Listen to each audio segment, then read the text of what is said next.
laascaanood dagaal ka socda waad la wada socotaan runtii waxaan u mahadcelinayaa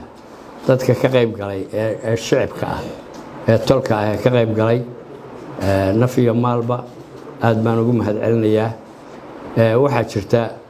waan cambaareynaa runtii dadka shacabka ah ee madaafiicda maxay ahayd muddada hadda bisha ka badan madaafiicda lagu gumaadayay ee genocide-ka ah aad iyo aad baan u cambaareynaa waxaan soo dhaweynaynaa dowladda aynu maxay tahay dariskana Ethiopia oo runtii ka shaqeynaysay nabadeynta iyo inay joojiso dhiigga qulqulaya aad iyo aad baan u soo dhaweynaynaa waxaan maqlayay runtii positionka Puntland dhowr goorna waa la sheegay wasiirka arrimaha gudaha iyadoo qoraal iyadoo afaba dhowr goor buu sheegay waxa kale oo isna cadeeyay madaxweynaha Saciid Cabdullaahi Dani oo habeen dhaweyd khudbadiisii ku daray positionka waan ku raacsanahay positionkaas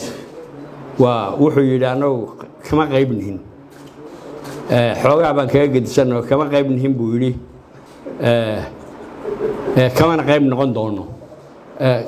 kama qayb noqon doonaa taas runtii xoogaa waa ku kala gedisanahoo haddii loo baahdo waa ka qayb noqon doonaa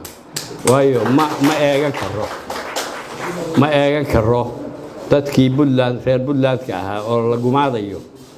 lama eegan karo laakiin hadda baahidii iyagaa ku filan waqtigan xaadirka ah laakiin haddii loo baahdo waa laga qayb galaya waxaan noo ogolaanayaa dastuurkay ku taallaa inaanu xuduudaha aanu maxay tahay daafacno iyo dadka reer Puntland